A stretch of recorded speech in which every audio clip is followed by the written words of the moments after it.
Welcome everyone to today's first webinar as part of our series in recognition of Earth Month, a brand's journey to circularity. I'm Sasha Brown, the Director of Professional Development at the CFDA, and we're so honored to be kicking off this series with three incredible leading experts in circularity and sustainability.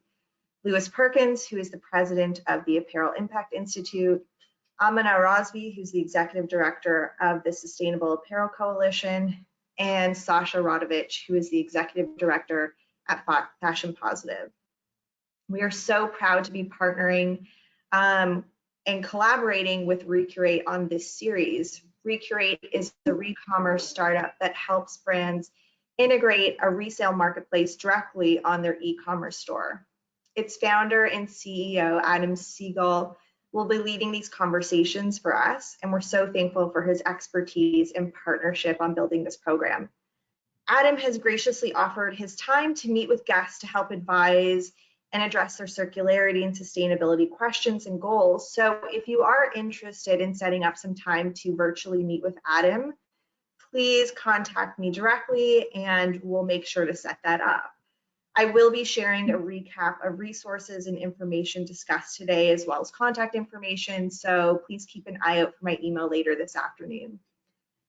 So before I hand it over to Adam, I did want to highlight a few sustainable initiatives that the CFDA is proud to be involved in.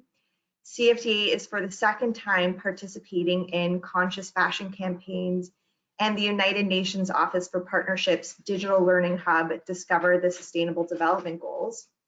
Through the month of April, the CFD will have a digital booth highlighting our sustainability and fashion supply chain resources.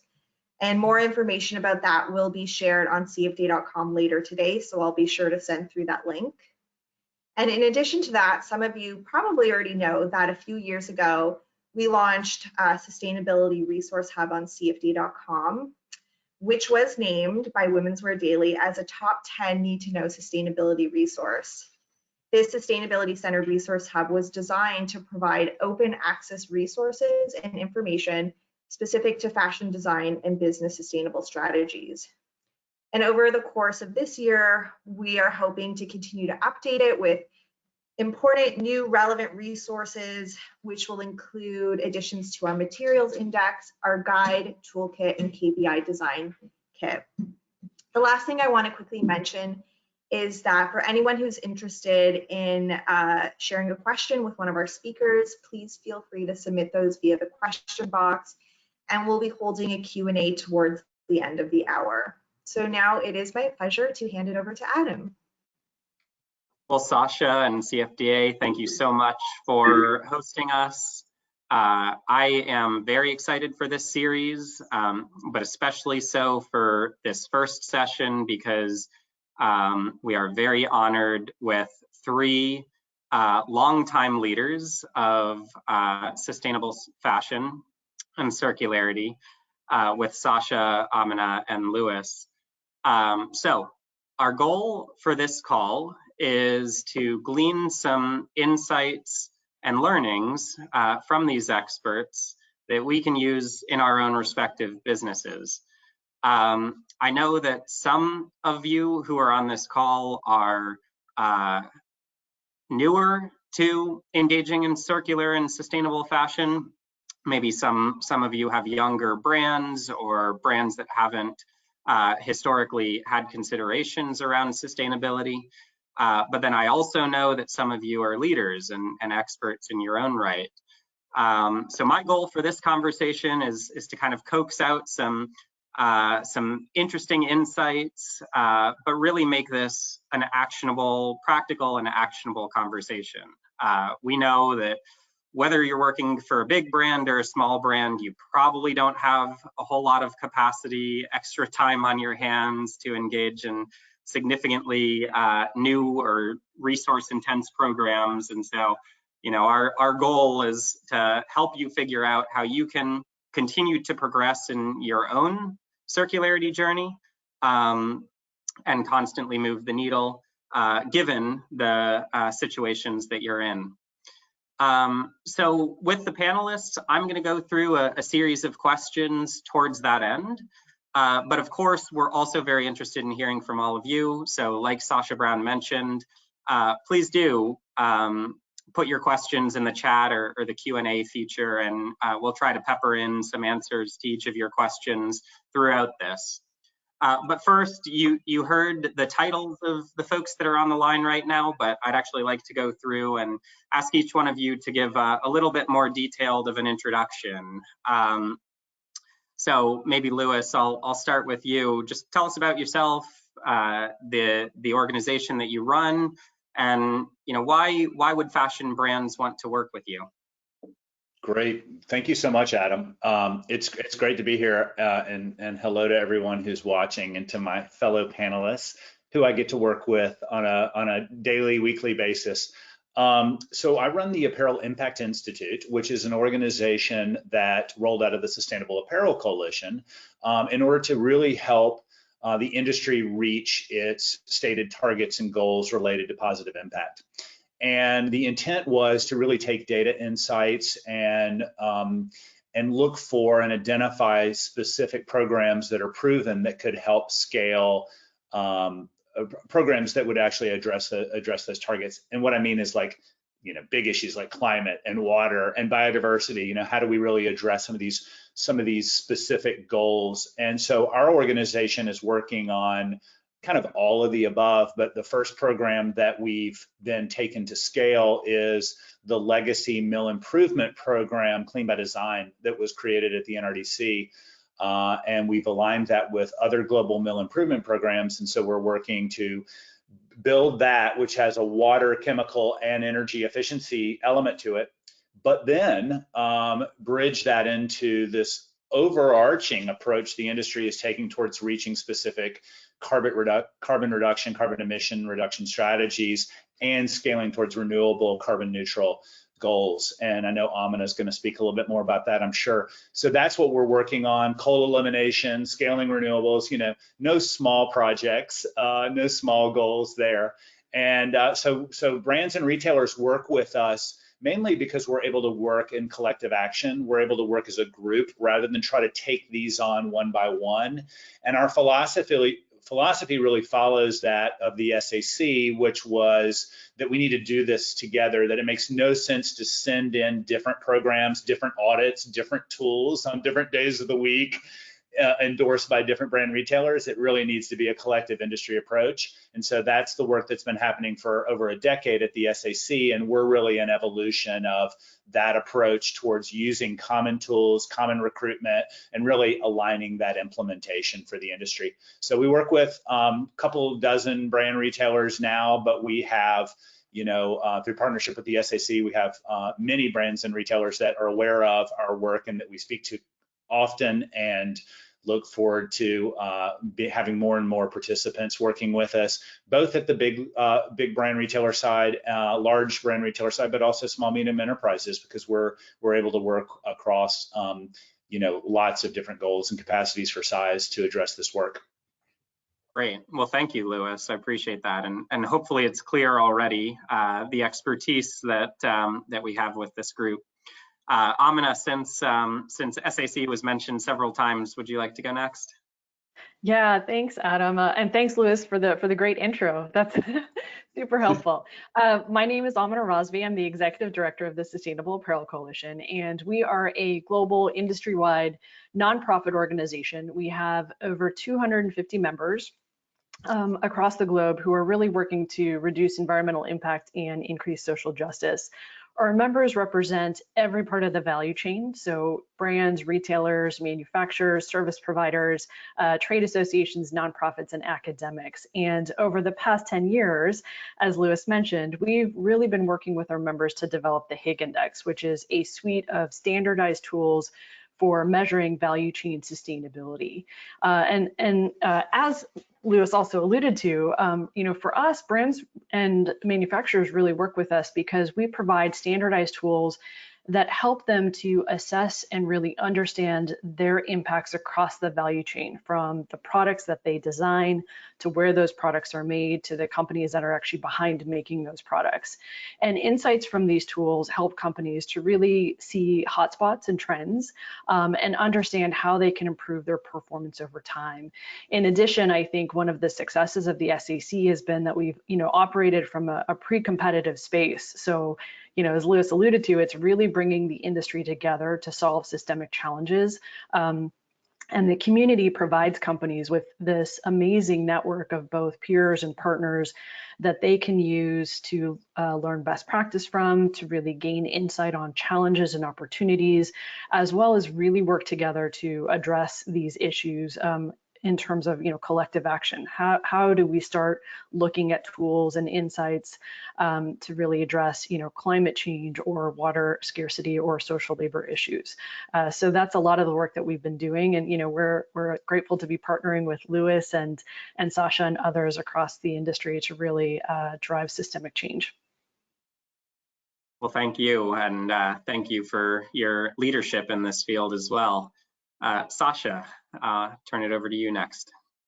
Thanks. Well, I am super pleased to be here with all of you. And I'm the executive director of Fashion Positive, which Lewis has had a big part in developing as well under the Cradle to Cradle initiative. And we're now our own organization, but we've been functioning since 2014. And we've been specifically focused on the circular economy and circularity for materials in the fashion industry. So over the several years that Fashion Positive has been around, the brands have been actively engaged in how do we develop and drive circularity for the industry, knowing that it's going to take a lot of collaboration, a lot of work to develop guidelines, enable the development, and accelerate the use of circular materials for the whole of the industry. So just like the other panelists, the work is really around how do we shift the industry through collaboration and brand engagement. We developed and released the Circular Materials Guidelines last year, which has helped clarify how the good work of all of these organizations can be used and driven into circular systems and to enable the whole switchover and the scalability of circular materials for the fashion industry. Great, well, thank you. Again, I'll just reiterate what's now probably obvious to everyone on the phone, which is that we have some truly amazing expertise on this call. And so I'm excited to tap into this. What I actually don't think fully came through is all of the experience of each one of you, because not only are you leaders in your own right in the existing the organizations that you're working for today, but Amina, you came from experience at Gap, Sasha at Gap, as well as BSR and other related organizations, and Lewis at Cradle to Cradle Institute. So there's a whole wealth of expertise beyond AAI, SAC, and Fashion Positive that they're bringing to this conversation. Also, for folks that are newer to this conversation, you might feel a bit overwhelmed by all the organizations that are working in sustainable and circular fashion. And so I hope through this conversation it becomes clear that each one has their own focus. Lewis, I think if I were to summarize your work, it's more project oriented and outcome oriented. Amina, it's about building tools for measurement of sustainability and circularity, and Sasha, maybe if I could summarize, primarily a focus on the material level and bringing more circular materials. So depending on a brand's interest, there are places that might make more or less sense for you to play, and I'm sure that would change over time as brands get deeper into circularity. But before we get there, I think we want to lay the foundation for what it is that we even talk about when we're describing sustainability and circularity. Those are still very big words with very broad definitions. Louis, I think you volunteered to go first to describe how you define those terms so that we can talk about it all on the same page. Sure. Yeah. And I think if every one of us was questioned, not only the panelists, but even those listening on how do you define circularity? What does it mean to you? We would all have uniquely different ways we would answer the question. For many people, it seems like maybe it's the extension of sustainability and it's just a new word we use for that. Or for others, it's very much about recycling and upcycling.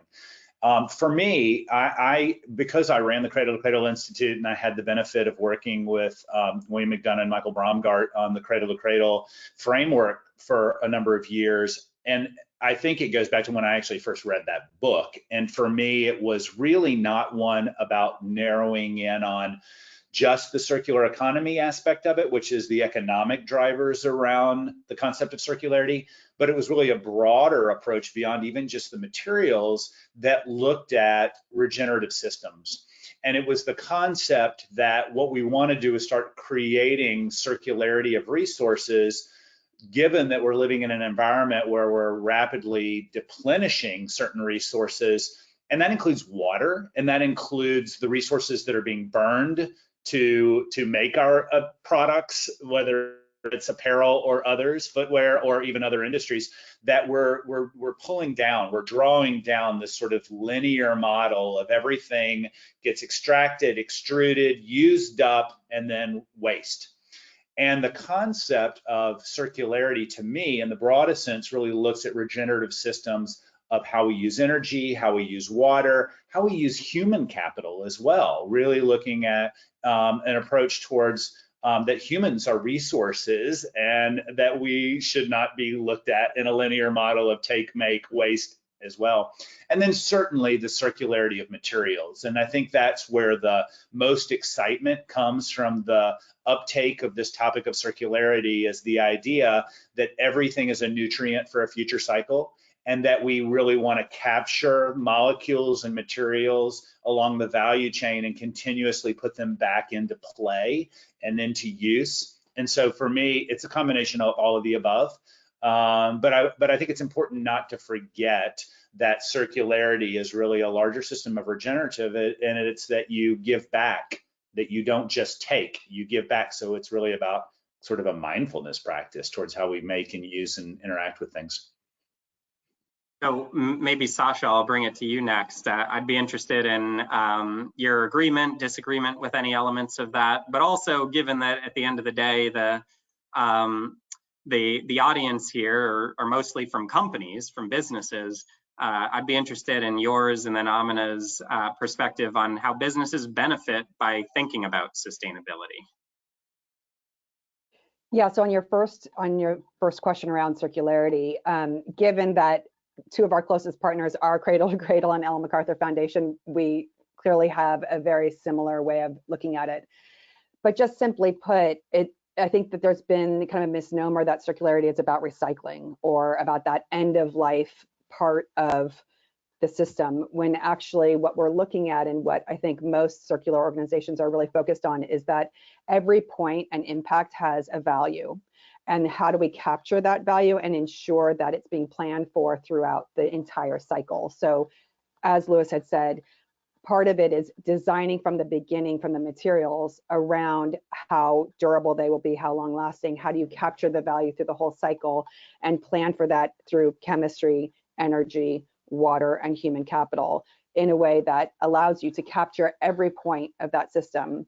So yeah, I completely agree with Louis, and I think the idea, and it's interesting that you said mindfulness. I hadn't heard you say that before, but the idea that you're planning through your materials development all the way to what you're going to do at the end, either recapturing that value or planning for their use by soil, water, air, is really what circularity is about. It's not just about recycling.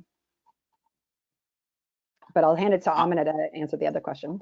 Yeah, please, Amina. Yeah, and I totally agree with my colleagues and just want to build on it because, I myself come from a design background, so I think about it in that way, which is to me, it's really about designing with the end in mind, as Sasha has really, been talking about. And, at the SAC, we launched a new strategic plan last year, where in partnership with AII and with HIG, which is really about how we think about companies' role in this, right? So it's to move the industry towards an industry that actually gives more than it takes. And I think that speaks a lot to what Louis is talking about, right? Is that companies have the potential to be to drive exponential impact and to really be transformative within the industry. And I think it is about thinking through how companies do that at each step along the way, as my colleagues have been talking about, right? How you think about materials, how you think about production, how you think about business practices.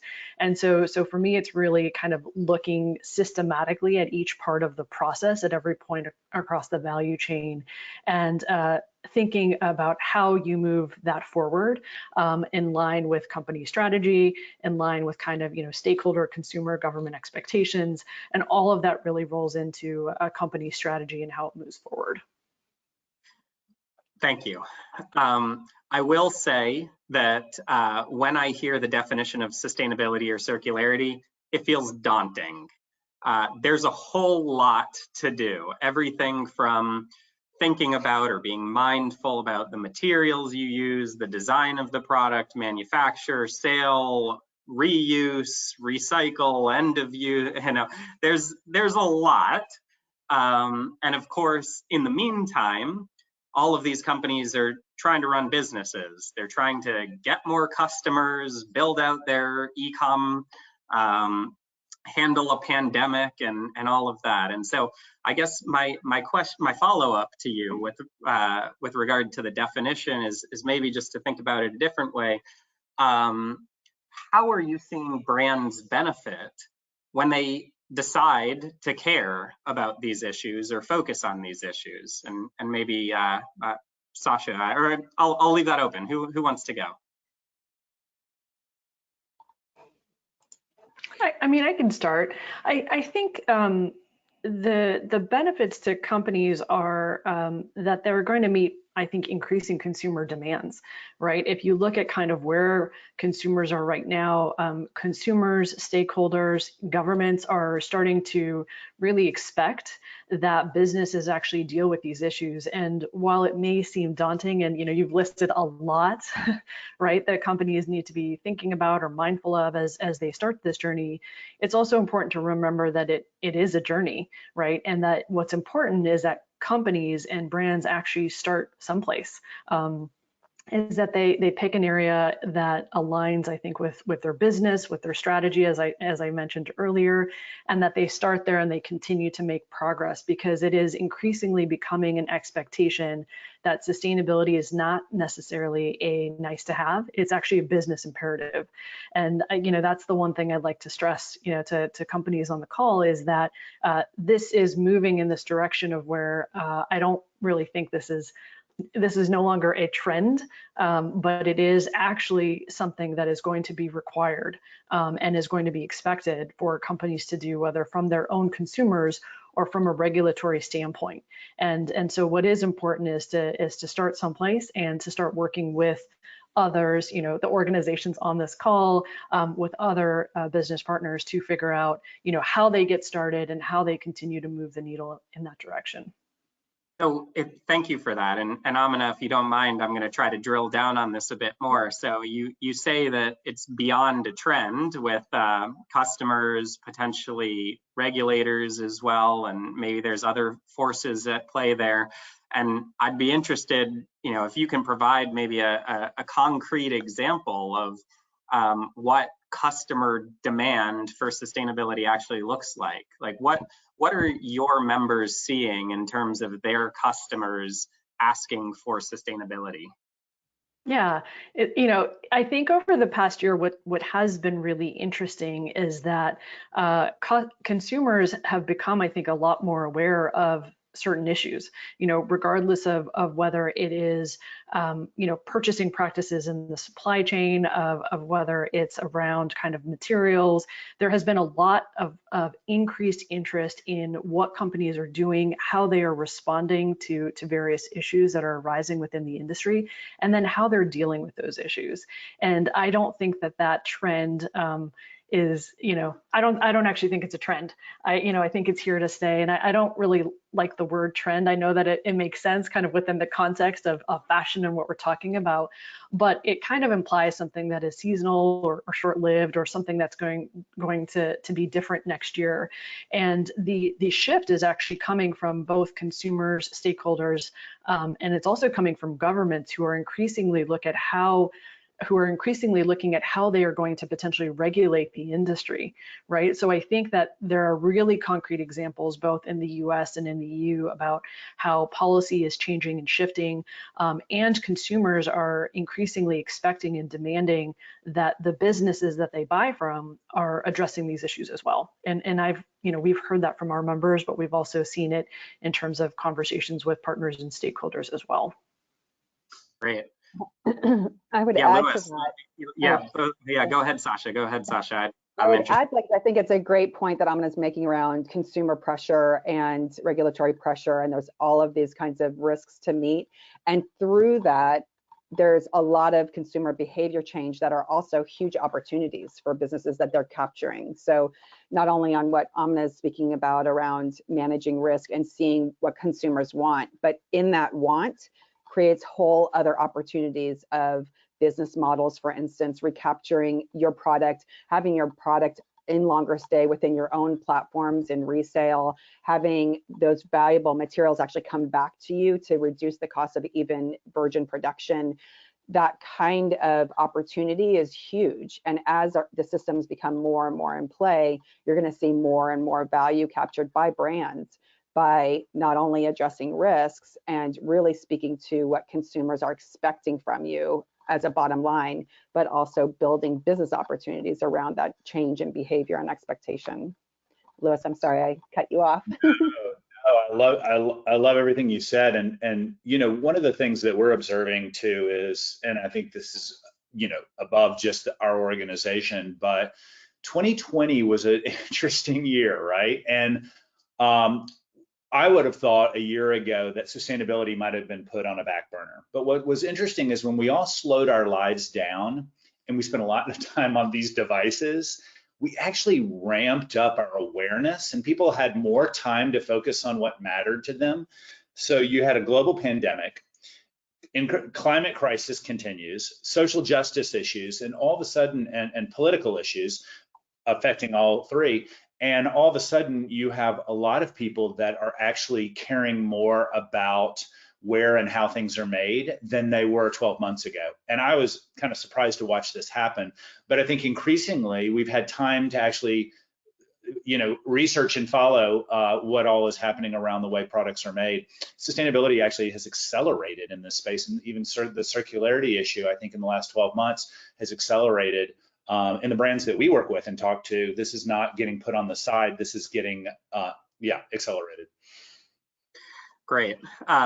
So my goal for this conversation is to slowly hone in on the very pragmatic and tangible elements of what this all means. So my next question is going to be with regard to examples of what you all are seeing for leading practices, what you're seeing brands and fashion retailers do that are on the leading edge of sustainability and trying to be as tactical in this regard as possible. The one thing I will just quickly add before we get there is that what I've been working on for the past year now is specifically related to product resale, so the secondary market for goods. The reason why I'm interested in that, and certainly relates to circularity, is because the most sustainable product you can buy is one that's already been produced, a used product. And interestingly, from the consumer perspective, we've had some really interesting anecdotes with some of the brands that we've launched with, where customers will say, "Hey, I love this brand, but I was so disappointed that I couldn't shop with you over the last whatever, because I have committed myself to only buying used goods. And so I'm so excited now that I can shop with you again because you align with my values. So I think there's this growing set of consumers that really is serious about putting their money where their values are. And we're seeing that play out. So just for the sake of giving a tangible example. But Sasha, I'll turn it over to you to kick us off with regard to what you see as some leading industry practices. Give us some specific examples. Yeah, I mean, I think there's so much interesting things happening right now.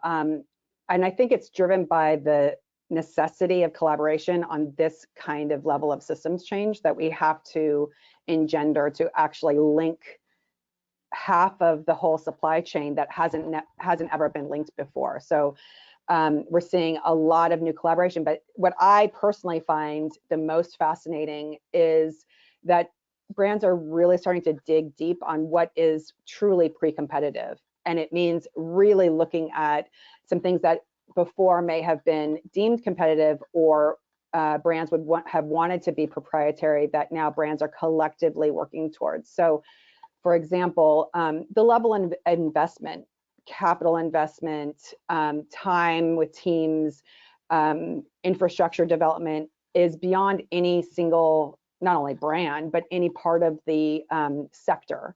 We're going to have to see real investment. So what's interesting is brands working together with innovators to not only invest in innovation together instead of having proprietary relationships, so that more of the industry can get these materials, but actually working on, what do these innovators have to plan for in terms of the supply chain? What do they have to plan for in terms of specs, of hand feel, of whatever comes out as a product?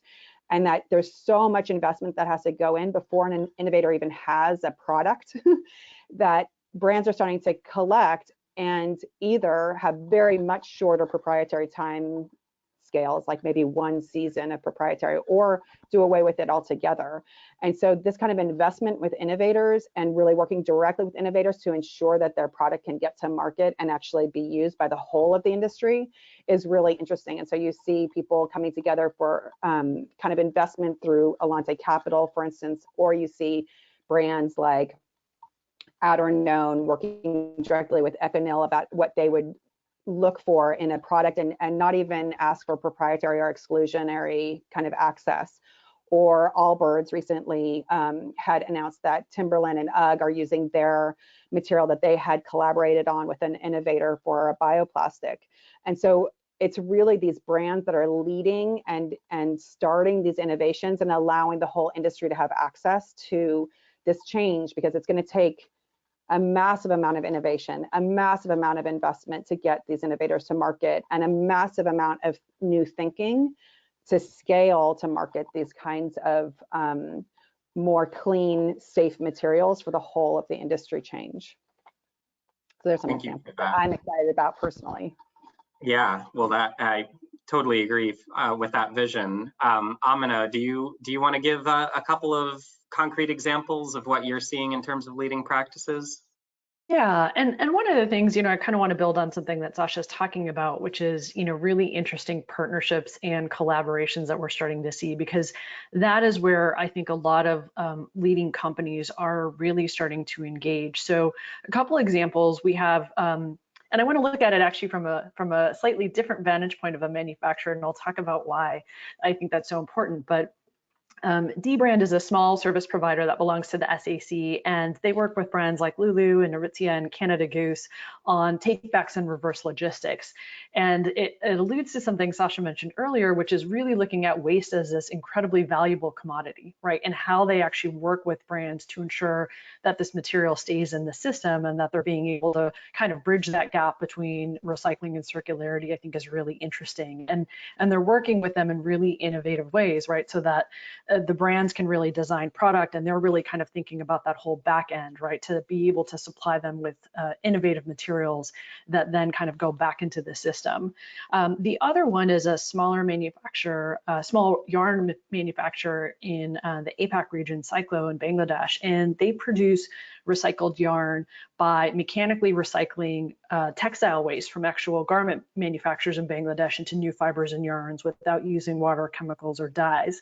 And the reason I think these are some really interesting examples is these are manufacturers who are working with brands to really start to think differently, right, about these types of partnerships and about innovation. And oftentimes, smaller companies have really good, tight relationships with manufacturers. And this is why I want to highlight it, because it's often a very clear opportunity to work in partnership with small brands and their manufacturers or their suppliers to come up with really innovative and interesting ways to start to address some of these challenges. And that's where I see a lot of companies moving in that direction. I also think it's absolutely what's necessary, right? There's so many great, interesting ideas and innovations that are already out there.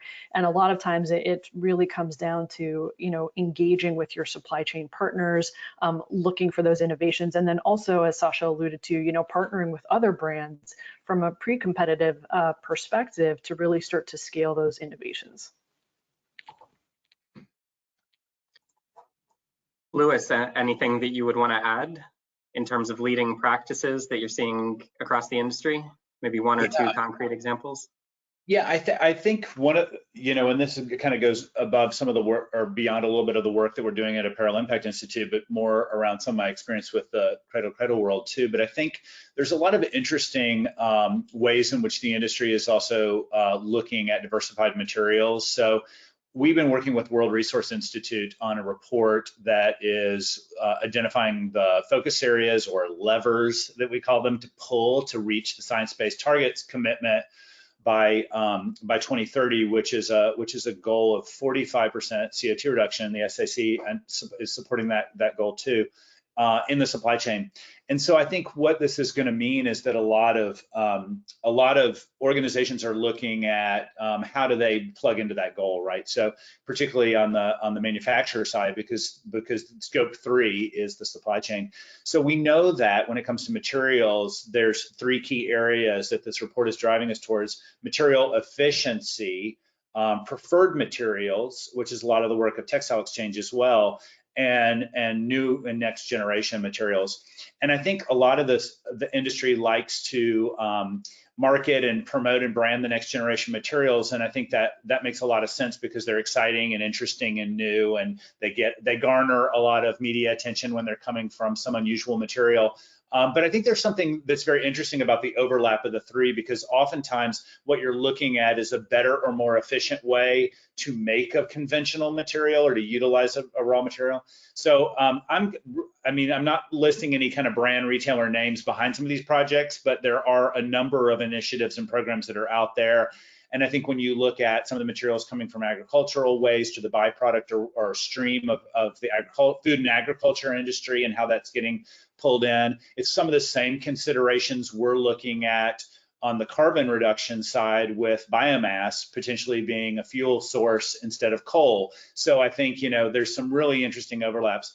And then I'll just say, I also find the repair space and the product upcycling space super interesting. I think the more we see organizations like Renewal Workshop and their work being embraced by, it certainly happened in the outdoor apparel sector, where it's really easy to see the refurbishing of a fleece pullover, but as we start to bridge that into other types and categories of products, I'm excited to see the growth of that work stream.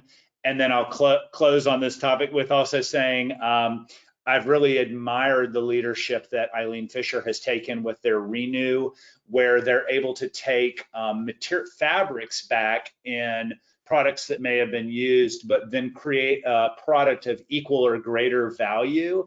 And that's the other thing, as we look at the circular economy, there's oftentimes a cascading down in the value from use cycle to use cycle. And I think when we can actually look at an equal to or even higher value of upcycling, it gets super interesting. And then you've made the business case for brands, right? Yeah, that's great. I think we actually have a couple of the folks leading Eileen Fisher's Renew program on the line with us. So hello and thank you for your leadership. So I'm going to try to take a couple of questions that we got from the audience right now before we continue with our pre-planned programming. The first relates to B Corp. There's a couple questions.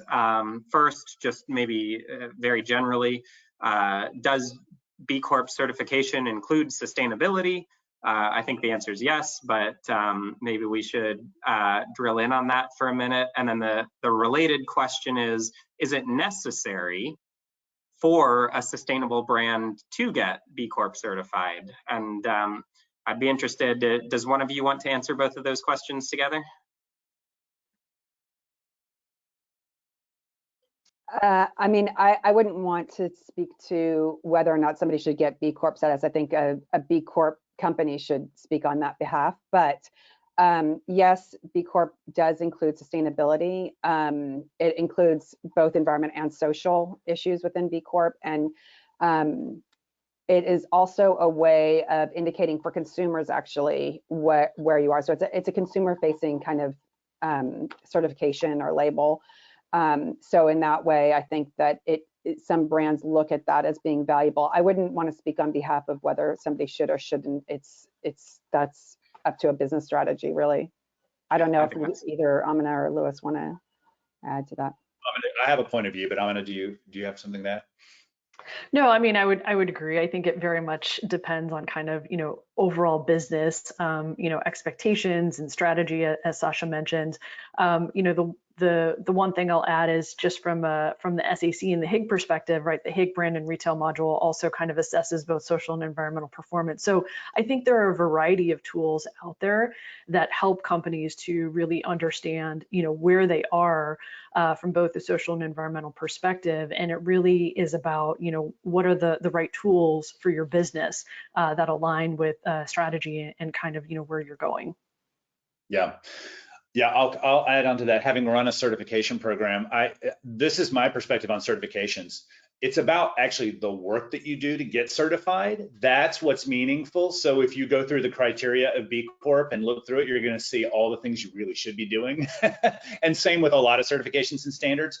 But verification is critical because how do we know that it's been done? And so as the industry is increasingly leaning into transparency, and I know Amina can talk a little bit more about that view from the SAC perspective, it's going to be important that how will we prove this data? How will we prove what we're trying to express through being more transparent around our practices, our materials, our supply chain in general, our own brand behavior and practices? And that is where standards become very important. So that's my perspective.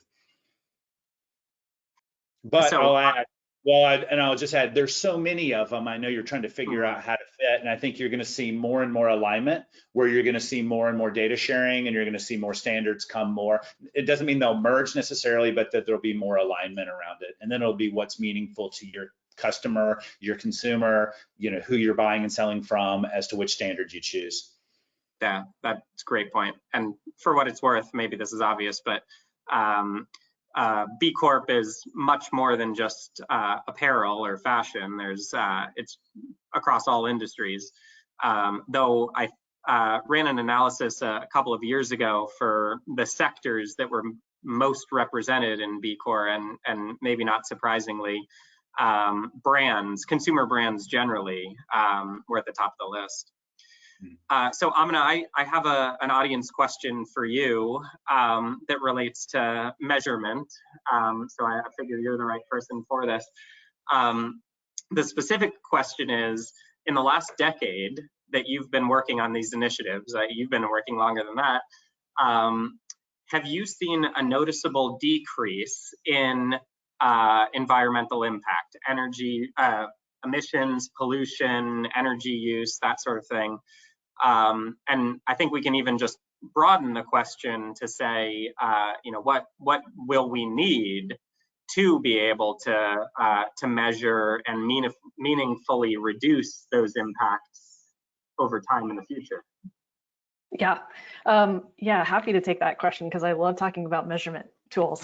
So, you know, I say this all the time and I feel a little bit like a broken record, but you know, you can't manage what you don't measure, and you can't change what you don't understand. And that's the point of measurement, right? Like the point of measurement is really to as a brand or a retailer or a manufacturer, is to really assess, you know, what are your impacts and how are you going to address them.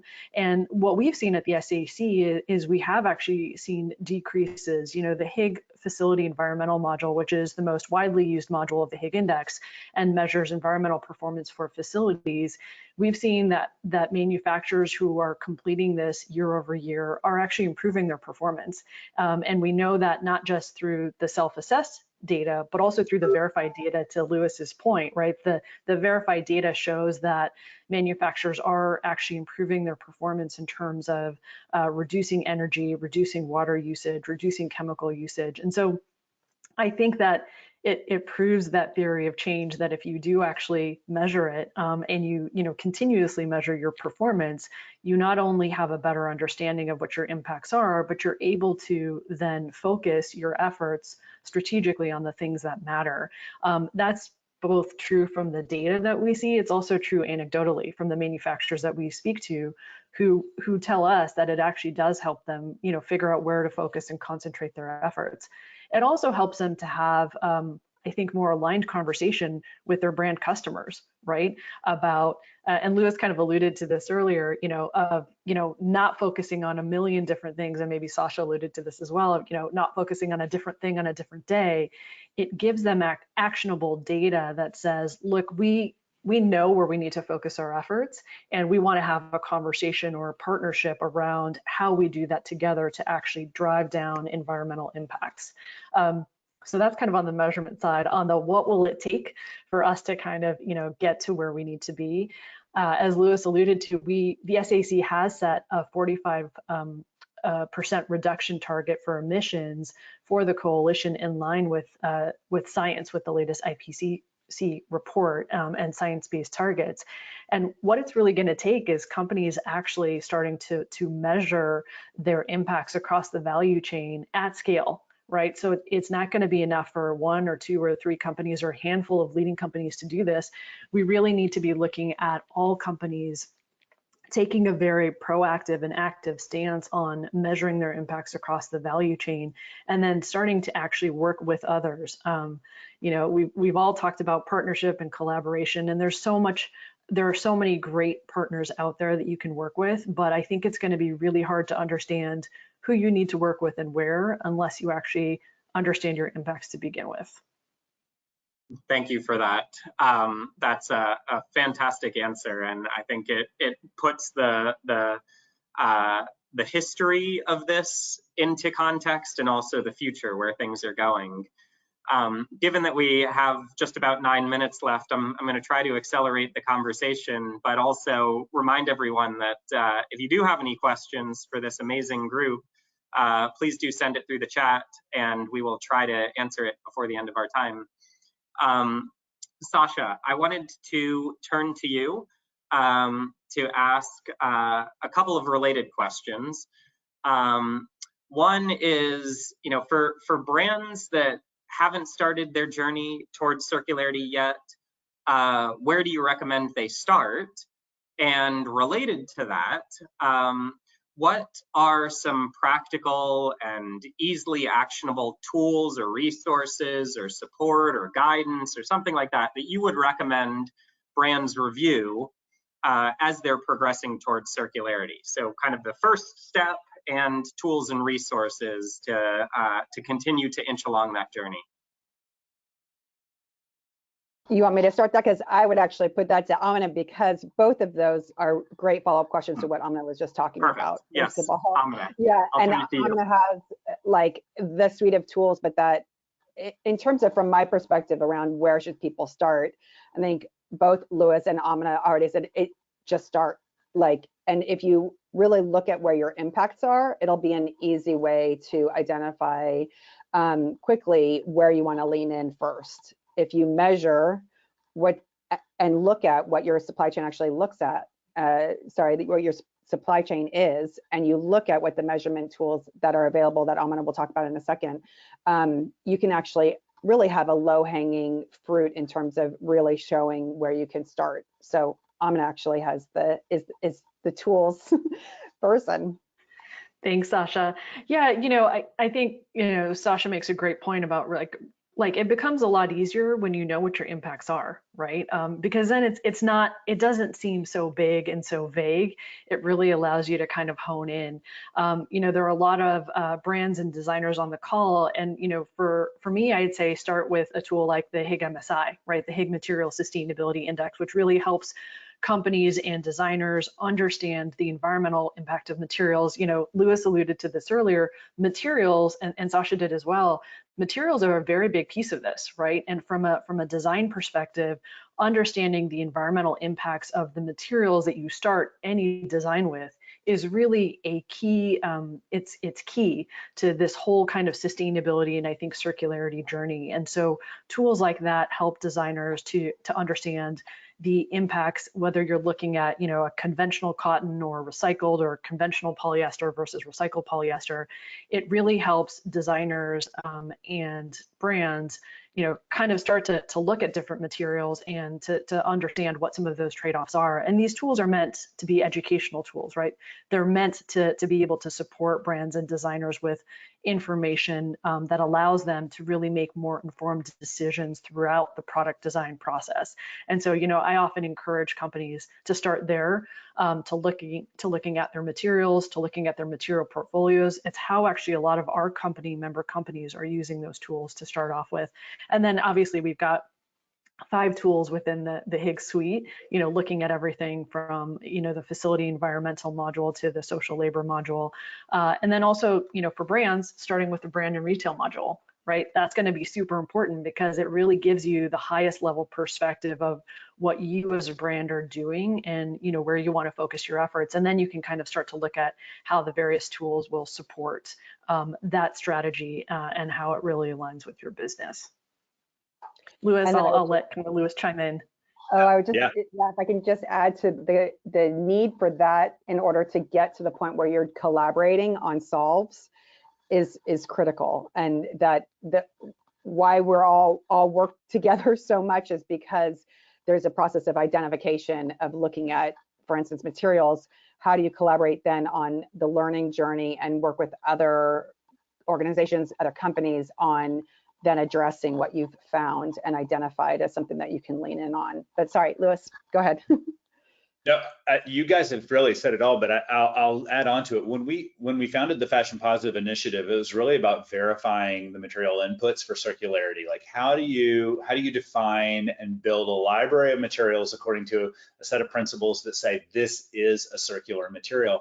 And we went to the SAC and leveraged the MSI to take that inventory of, well, first of all, what is the environmental impact of this thing, so that we can understand how do you prioritize, because taking that initial inventory of what are we making our things out of, where are we sourcing them from, what is the footprint or the impact of this particular material, then gives you insights into how you prioritize. We recycle our poly, but not yet our cotton, or we're collecting it all, but this is who we work with for these various streams, because then you can start to go into more of an optimization approach. And then I just want to echo what Sasha said too, which is don't do this alone. Don't go it alone. There are work streams and work groups. They don't all cost a lot of money to be a part of. Find out which ones are out there, and we can share those resources, because being part of a work stream with other brands and retailers across a shared supply chain is the way to do this work faster and to lower your cost of participation and your resources of your people to be a part of it. Leverage and piggyback off the work that's happening by being a part of it. That's what I'd say. Absolutely, yeah. There's such great efforts already underway. There's no reason to go it alone and reinvent the wheel. So we have, I think, less than 2 minutes left. There's 2 things that I want to do before the end of the call. One is just to put in a word for the consumer. As we're thinking about as you are thinking about what the first step is in your journey to sustainability and circularity, or as you're progressing, of course, brands need to understand their customers. And Like Amina and Lewis said, more and more customers care about this now. So spend some time to understand what it is they care about, and build for them. That probably goes without saying for an audience like this. But then the second is to address a question that I saw came in that's a personal pet peeve of mine, which is that as the trend towards sustainability is becoming more mainstream, we're also seeing a whole lot of what I would describe as greenwashing. Buy this sustainable t-shirt. We produce with only sustainably grown cotton. You see a lot of claims that feel really big and really meaningful, but in reality, if you peel the onion back, there's certainly not a whole lot there, and it certainly doesn't align with how we are defining sustainability and circularity. And so I guess I'd just be interested in one or two of you reacting to that. Are you seeing that as well? And how can the brands on this call not play into that? Yes, I would love to answer that question. I think we're all like, yes. I'm like, please ask me.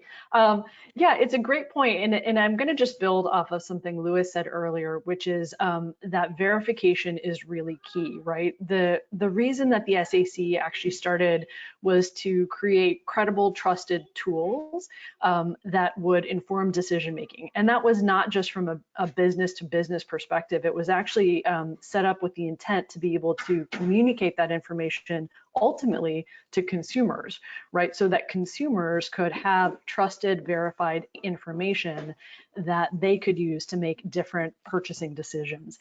And so the SAC has been working, for a while now on how you take the tools and the standards that we've produced and how brands and retailers can actually leverage that information to communicate this to consumers in a way that is trusted, verified, and credible.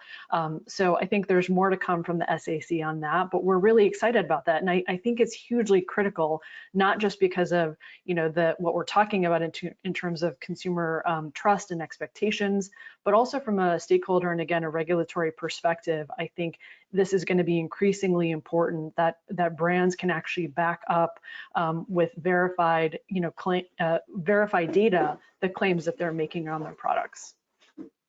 Yeah, and I would just underscore and echo that, particularly since circularity right now is nascent, very early stages.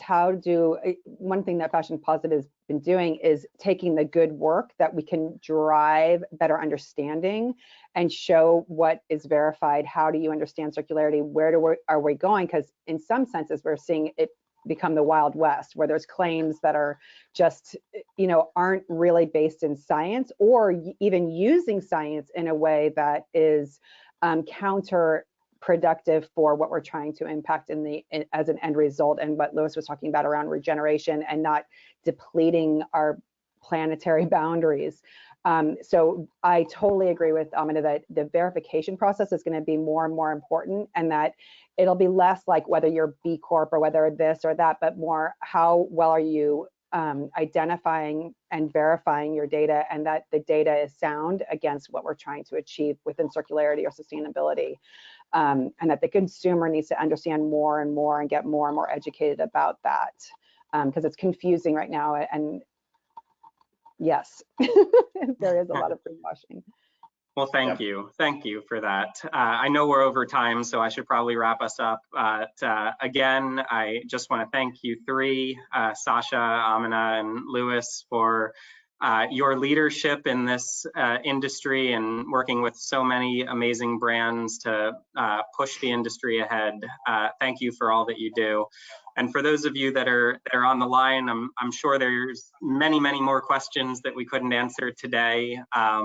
I'd say first and foremost, join their organizations. That will be the single best way for you to engage with them and get to take advantage of their expertise and resources that they've built over decades. Second, we do have office hours tomorrow, so if you do have specific questions, I'm here to try to answer them. Not that I'm an expert by any means, but can certainly point you in the right direction. So feel free to get in touch with Sasha Brown at CFDA if you want to participate in that. That's tomorrow afternoon Eastern time. And then the final thing is that this is a series of webinars. The next one is just next week at the exact same time. We'll have 3 really interesting leaders from brands this time, so they'll be talking about their own journeys.